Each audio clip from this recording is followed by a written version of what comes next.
It's my feel-good breakfast show.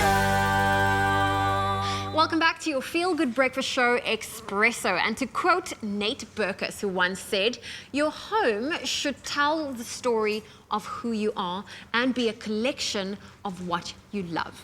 Now, with that being said, we have just entered a brand new year, and like everything else, there are some homeware design trends that we all should know about. That's why we have Danelle Weekly, our homeware editor and designer. She's in studio this morning to unpack new trends for 2021 and how we can enter the design space this year. Danelle, welcome back. Thanks so much. I love these segments because there's something about decor that you can simply change a few things up and really freshen up your space. Absolutely. But let's focus on our living space. Yes. In terms of trends for 2021, what can we see this year? So Nate can't be listening now because Okay. we're already going to change up his things. But the big ones for me this year, and I think that they are incredibly cheerful and they speak a lot about the year that we've just been through.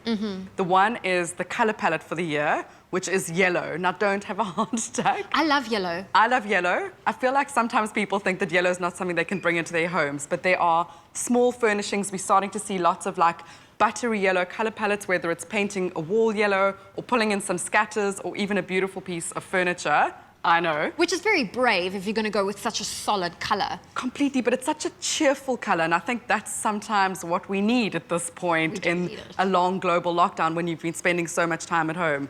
The other thing that sort of taps into cheerfulness and feeling good about your space is this back to nature trend. So we're seeing a lot of the idea of urban jungles, so bringing in either real or faux plants into your space, whether that's by decorating side tables, pulling them into bathrooms, into kitchens, drop downs in your showers, even in terms of foliage on prints and scatter cushions, things like that.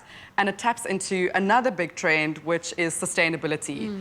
I think, again, like fashion has been under the cosh around sustainability and knowing the provenance of your pieces. Yeah. And there's a lot of that you're going to be seeing in decor as well. People want to know where it's come from, whether it was locally produced, the sustainability journey it's been on. Lots of those things coming through for this year. I love that. I mean, after a year of spending so much time indoors, I love that trend of bringing the outside inside because we've been forced to stay indoors. And I think that's also leading into my next question when it comes to the functionality of your space. I live in a very small apartment, but it doesn't feel small because I feel like I've managed to furnish it in a way where it's functional. Yeah. So in terms of being functional for the year, what are some of the trends around that? So I think that the home in 2021 has to be very smart. It's the first time that we've ever really gone into a year thinking we have to be able to work from here, school from here. People aren't visiting spas and salons and things like that, so you want a bathroom that kind of maybe gives you a little bit more of a luxurious experience.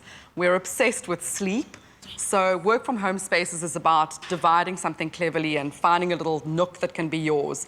And I think that's really when they talk about sort of multifunctional homes, it doesn't have to be a big space. It's about finding little pockets of calm that you can have within that space. So putting a desk in a little corner that perhaps faces a window that you can look out on but keeps you away from the rest of the family so you can actually focus on your work. Or making sure that your bathroom is sort of stocked with quite luxurious products so you feel like a bit of a treat. It's those little things that you want to tap into. That's going to be really important because I know a lot of my friends that have, I mean, most of them have been working from home, and the big struggle's always, I don't want to do Zoom calls in my bedroom, or I feel like I can't separate. This is the place I'm supposed to sleep and relax, but also now this is the space I'm working.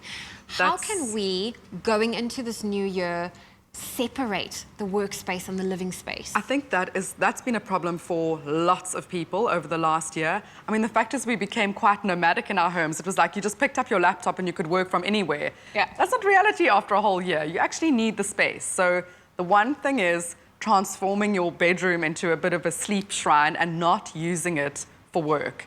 We're obsessed with sleep. Yes. We're so obsessed with sleep that we have insomnia from tracking our sleep. So there's so many issues to sleep. The one thing we don't want to be doing is having blue light and a laptop in our bedroom. So keep your bedroom a shrine to sleep and make yourself a little space for a work from home. I would suggest not using your kitchen counter or your dining room table, but spending a little bit of money on a small desk and finding a little setup that works for you. And it doesn't have to be expensive, and it doesn't have to take up a lot of space. Okay, there are great options and alternatives. Completely. And then just lastly, before we Yes. go, someone that wants to quickly fix up their home, but they're on a budget. What are your quick top tips? Top tips for me, I think, is looking at color. It's an easy way to change something up. So I would look at scatter cushions, pick a theme. Scatter cushions, throws, maybe a couple of prints, as you and I were talking about earlier. Even painting a wall or you get these beautiful blocks of stick-on wallpaper that can change something, which is great for renters as well, because you don't want to be messing around with your space. Little things like that, along a color theme, happy days. There we go. Or just simply change out a picture frame and then boom, your space will feel brand new. Danielle Weekly, thank you for joining us. It's always so great to have you here every week on your Feel Good Breakfast Show, sharing all of those design tips and tricks, and hopefully you can start off your beautiful space and year on a happy note.